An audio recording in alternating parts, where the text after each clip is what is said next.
we have a little surprise for you, so I'm checking to see if that surprise is actually ready. See over there? Is he ready to come out? All right, so before Nathan here comes out, I got to tell you about something. So, as soon as I get my notes, because you know boy's going to mess it up, and then I will ramble. Oh, well, I'm off. I'm just going to tell you about it. There you go. You're stuck with me. So I have to tell you, as you guys know, we're not going to dwell on Storm and all that stuff. We're trying to get through all that. But one of the downsides is we lost our marching band uniform and every other thing that we own. And for those of you that don't know about band uniforms, they're about $96,000. Yeah, most people don't realize. I didn't know it either until I went and looked. And I'm sitting here thinking, what in the world are we going to do? $96,000. I love you students, but $96,000, they're banking on giving me a loan for that because my credit ain't that good. But anyways, so I say all that to say the Coweta County school system and our principal, Dr. Puckett and Dr. Horton, really stepped up to the plate to make sure that our students had what they need. And for those of you thinking about insurance, you have to remember that claim and all that stuff can take years to process. But our band needs uniforms now. So they actually allowed me to fly up to Wichita, Kansas to meet with a designer because our principal and our superintendent decided that if Newnan High School was going to have a new uniform and come out, it couldn't just be any uniform. It had to be custom design uniform. So in just a second, I'm going to let him come out and let you see the new custom design that only we will have next year, and we're the only band in the entire country with this look. So Nathan, if you will bring it out, let's show it off. Round of applause.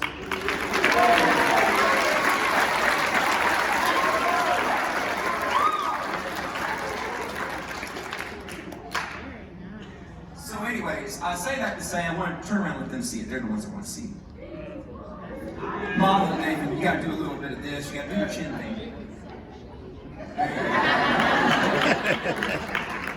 So I'll say that this one is not custom fit for Nathan, but we got a few modifications to it. This is the prototype. They said, so what do you guys think?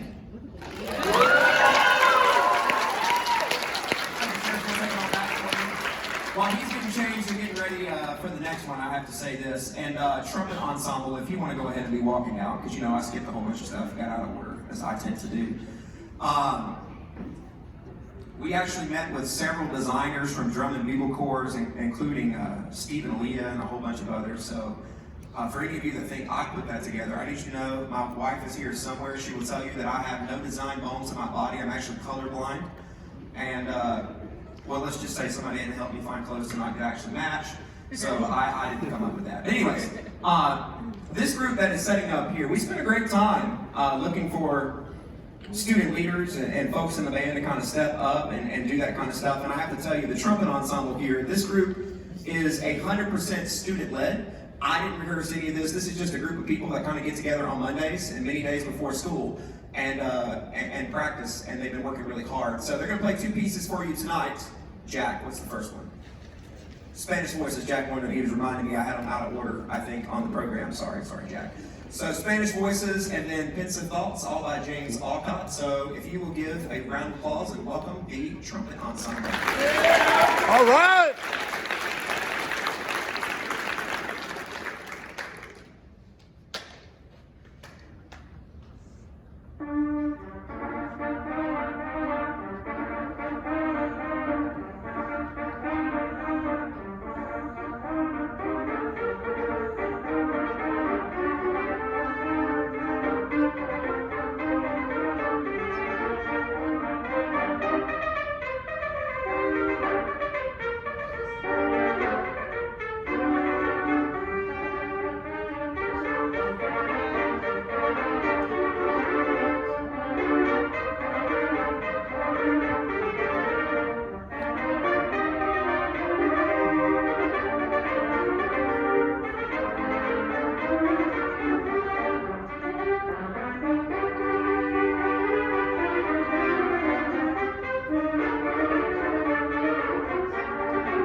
bad about this because the students just get me so excited when they play.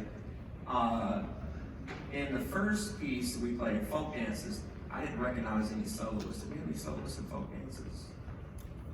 Now, Hymn to a Blue Hour, Olivia, am I missing anyone else? Olivia, Dana, and clarinets. If you play the solo, Carson, will you stand and be recognized for Hymn to a Blue Hour? There are several. Anna, yeah.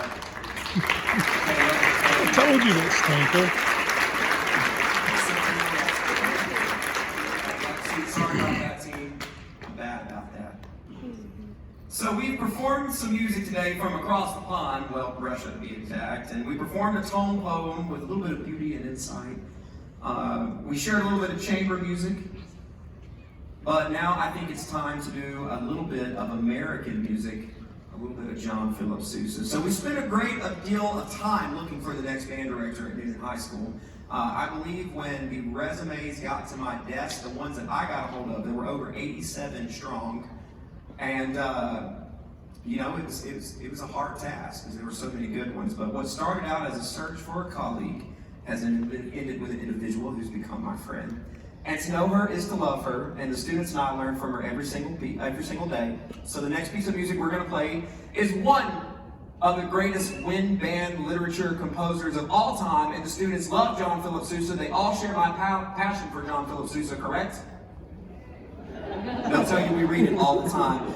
Would you do me, though, the greatest honor of welcoming my compadre to the stand, Miss Laney Bledsoe?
All right, so the next piece we're going to play, because we got to keep changing up the styles on you, is a piece of music and a style of music known as minimalism. Now, minimalism is exactly what you think, minimal. You're going to start, you'll hear a little thing come from the percussion, and then as the piece plays, it adds just a little bit more, and a little bit more, and a little bit more. So eventually it makes what sounds like a great symphony.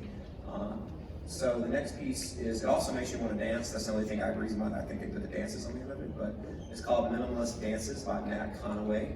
It's a little bit jazzy. I think you're going to like this one.